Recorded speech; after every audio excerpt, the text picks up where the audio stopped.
اور لیکن آپ کے خیال سے عمومی طور پہ اس سیکٹر میں کتنا پوٹینشیل ہے؟ کیونکہ اعجاز آلریڈی کچھ ہم نے اسلحہ تو بیچا ہے اور ڈیفنس پروڈکٹس بیچی ہیں، اس میں کتنا پوٹینشیل ہے ڈیفنس سیکٹر میں Pakistan to become a kind of arms seller?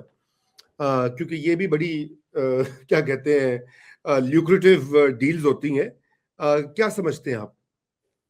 دیکھیے بات یہ ہے کہ اس میں کوئی شک کی بات نہیں ہے کہ آپ اگر دفاعی ساز و سامان بنانے میں آپ کو مہارت حاصل ہوتی جاتی ہے تو یہ بہت اچھی بات ہے، کیونکہ یہ آپ کے اپنے دفاع کے لیے بھی بہت ضروری ہے، اور آپ اس کو ایکسپورٹ بھی کر سکتے ہیں، تو اس سے تو مطلب کسی کو کوئی اختلاف ہو نہیں سکتا. لیکن جو لیبیا کے حوالے سے بات ہے وہ یہ ہے کہ آپ دفاعی ساز و سامان کسی ایسی جگہ نہ بھیجیں کہ جہاں پہ وہ خانہ جنگی میں استعمال ہو سکے. کوئی ایک سائڈ جو ہے وہ دوسری سائڈ پہ برتری حاصل کرنے کے لیے وہ استعمال، کیونکہ اس میں جو کشت و خون ہو رہا ہے یا خون خرابہ ہو رہا ہے وہ پھر آپ کے ہاتھوں پہ بھی وہ خون لگ جاتا ہے. ٹھیک ہے، تو یہ بات ہے. اسی لیے میں کہتا ہوں کہ حکومت کو کم از کم وزارت دفاع نہیں تو وزارت خارجہ کو ایک بیان جاری کرنا چاہیے کہ بھئی یہ قدم کیوں اٹھایا گیا اور اس کے پیچھے بیک گراؤنڈ کیا ہے. ہاں بالکل. کچھ تو بیک گراؤنڈ آپ کو دے دیا ہے کہ ترکیے کے ساتھ یہ نہیں ہے کہ ہم ترکیے کچھ کر رہا ہے اور ہم کچھ اور کر رہے ہیں. ٹھیک ہے، بالکل. تو یہ ہاں، تو اس لیکن میں جو یہ ہے کہ وہ جو اس وقت موڈس ویوینڈی ہے ایل این اے اور جی این اے یا جی این یو کے درمیان، وہ کس حد تک وہ چلے گا، وہ خلیج کس حد تک جو ہے وہ پارٹی جائے گی، اور وہ کتنی جلدی جو ہے وہ پارٹی جا سکتی ہے. اور کہیں ایسا تو نہیں ہے کہ یہ جو ساز و سامان ہمارے پاس ہے اور دوسری بات یہ نہیں ہے کہ یہ ڈیل ہوگی تو کل سارا کچھ پہنچ جائے گا ادھر. مطلب it's going to be spread over at least a period of 2.5 to 3 years.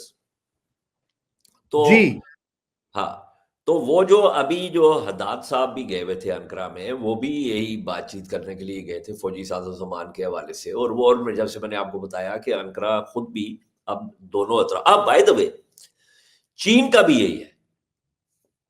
چین جو ہے وہ بھی جو اقوام متحدہ کی ریکگنائز حکومت ہے اس کو تسلیم کرتا ہے، لیکن ساتھ ہی ساتھ China is also hedging its bets and China has had multiple contacts with the LNA and خلیفہ حفتار. اچھا یہ بتائیے کہ یہ لیبیا پیسے کہاں سے دے گا؟ جو حالت ہے وہاں پہ، ایک اسٹیٹ کی جو وہاں پہ حالت ہے، یہ $4 ارب، 4.something ارب ہے، اور بھی ہم شور جگہوں سے لے رہے ہوں گے.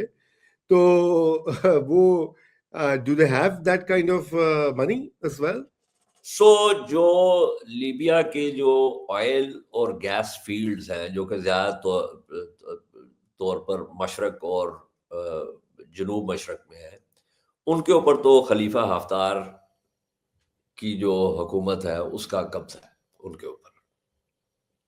لیکن ظاہر ہے وہاں سے تیل اور گیس لے جانے کے اوپر پابندی بھی ہے اقوام متحدہ کی وجہ سے.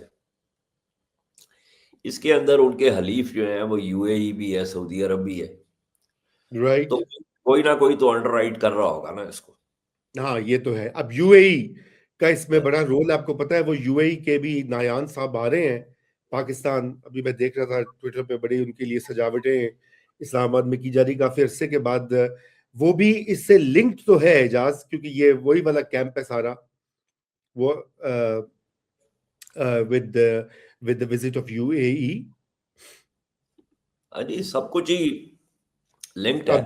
ہاں اس کے اندر اب مسئلہ یہ ہوتا ہے کہ ہمارے ہاں چونکہ شفافیت نہیں ہوتی اور حکومت جو ہے وہ کوئی بات نہیں کرتی، تو وہ پھر آپ کو اپنی سورسز کی دمیں مروڑنی پڑتی ہیں. ادھر سے کچھ لے لیا، ادھر سے کچھ لے لیا، پھر آپ ایک تصویر کشی کرنے کی کوشش کرتے ہیں، تو کچھ نہ کچھ تو ظاہر ہو رہا ہے. آپ کے ابتدائیے میں جو بات ہوئی اس کے اندر کچھ سوالات پیدا ہو رہے ہیں. Let me start with certain questions. ایک سوال تو یہ ہے کہ جی جو لیبیا کی جو گورنمنٹ آف نیشنل ایکارڈ تھی، جسے اب گورنمنٹ آف نیشنل یونٹی کہتے ہیں، جو کہ تریپولی میں ہے، وہ تو مطلب چونکہ آپ کو پتا ہے 2011 سے جو نیٹو بیکڈ جو اپرائزنگ ہوئی، جس میں معمر قذافی کا جو ہے وہ قتل ہوا، اور پھر اس کے بعد لیبیا جو ہے وہ خانہ جنگی کی صورتحال سے دوچار ہے 2011 سے. تو یہ جو حکومت ہے تریپولی میں جو ہے اس کو اقوام متحدہ جو ہے وہ جائز حکومت تسلیم کرتا ہے، اور اس کے اندر جو ہے وہ سلامتی کونسل کی قراردادیں بھی ہیں. اچھا، دوسری طرف یہ ہے جو نارتھ ویسٹرن جو لیبیا ہے، اس کے اندر ایک بہت بڑا حصہ جو ہے جو کہ مشرقی اور جنوبی لیبیا کا ہے، وہ جو ہے وہ لیبین نیشنل آرمی کے نیچے ہے، جس کے اندر یہ خلیفہ حفتار صاحب جو فیلڈ مارشل ہیں، اور پھر ان کا ایک بیٹا خالد حفتار، ایک بیٹا جو ہے وہ صدام حفتار ہوا. تو پاکستان نے شروع سے جو اقوام متحدہ کی جو ریکگنائزڈ حکومت ہے اس کو ریکگنائز کیا.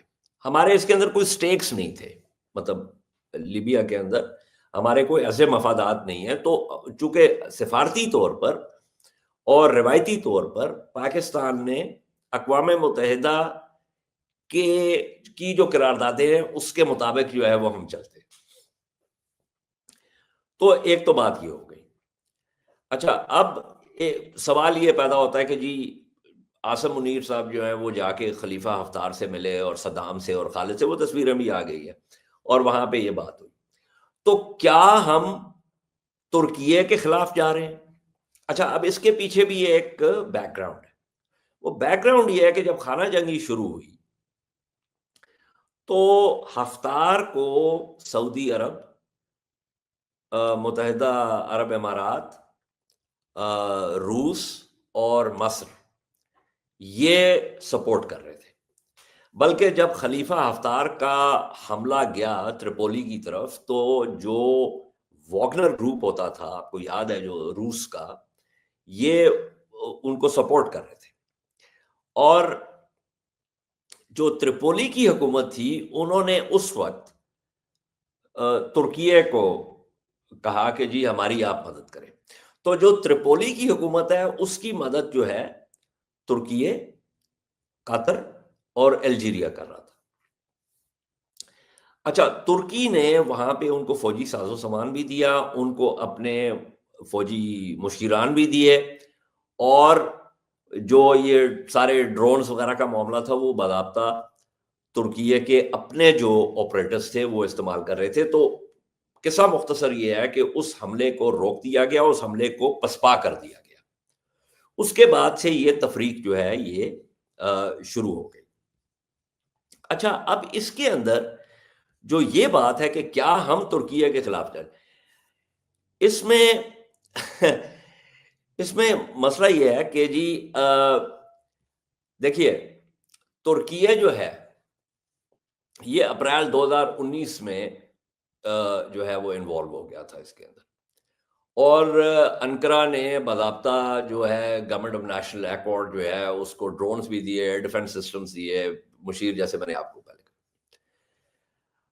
اب یہ جو تھا اس کی وجہ کیا تھی، یہ سوال اہم ہے کہ بھائی انقرہ جو ہے وہ گورنمنٹ آف نیشنل ایکارڈ کو کیوں سپورٹ کر رہا تھا. اس کی ایک وجہ تو یہ تھی کہ اقوام متحدہ اس کو سپورٹ کر رہا تھا. دوسری وجہ یہ تھی کہ جو تریپولی کی حکومت ہے وہ چونکہ اخوان المسلمون کے لوگوں پر مشتمل ہے، اور ترکیے نے نظریاتی طور پر ہمیشہ جو ہے وہ مسلم بردرہڈ کو سپورٹ کیا. اور آپ کو یاد ہے کہ مورسی صاحب جو مصر میں جب تھے تو ترکیے ان کو سپورٹ کرتا تھا. اب چونکہ ترکیے اخوان المسلمون کو سپورٹ کرتا ہے، اس لیے وہ مصر اور متحدہ عرب امارات جو ہے وہ اس کے ساتھ اس کا ایک نظریاتی اختلاف ہے. قطر بھی جو ہے وہ مسلم بردرہڈ کو سپورٹ کرتا ہے، اسی لیے قطر جو ہے وہ حماس کو بھی سپورٹ کرتا ہے. اچھا، دوسری جو کی ایلیمنٹ تھا ترکیے کی حکمت عملی کا، وہ یہ تھا کہ انہوں نے گورنمنٹ آف نیشنل اکارڈ کے ساتھ نومبر 2019 میں ایک معاہدہ جو ہے اس کے اوپر دستخط کیا کہ آپ ڈی لمٹ کریں، جو آپ کو پتا ہے ایکسکلوسیو اکنامک زونز ہوتے ہیں کہ سمندر میں کس حد تک جو ہے وہ اس کی حاکمیت ہے۔ اب اس کے اندر ہوا یہ کہ جو میری ٹائم زونز ہیں ترکی اور لیبیا کے، وہ آپس میں ایک جگہ پہ جا کے جڑتے ہیں۔ Excuse me. So it grants Ankara the right to explore and extract Libyan offshore oil and gas resources. اب یہ جو معاہدہ تھا اس کے اندر ہوا یہ کہ اس سے ترکی کے پاس یہ بھی آ گیا کہ وہ رکاوٹ ڈالے جو eastern Mediterranean gas pipeline ہے کہ جس کو یونان، قبرص، مصر اور اسرائیل سپورٹ کر رہے تھے، اور انہوں نے ترکی کو اس کے اندر سے دودھ میں سے جو ہے نا وہ مکھی کی طرح، وہ کیا کہتے ہیں، دودھ میں سے بال کی طرح، بال کی طرح نکال دیا۔ whatever the محاورہ is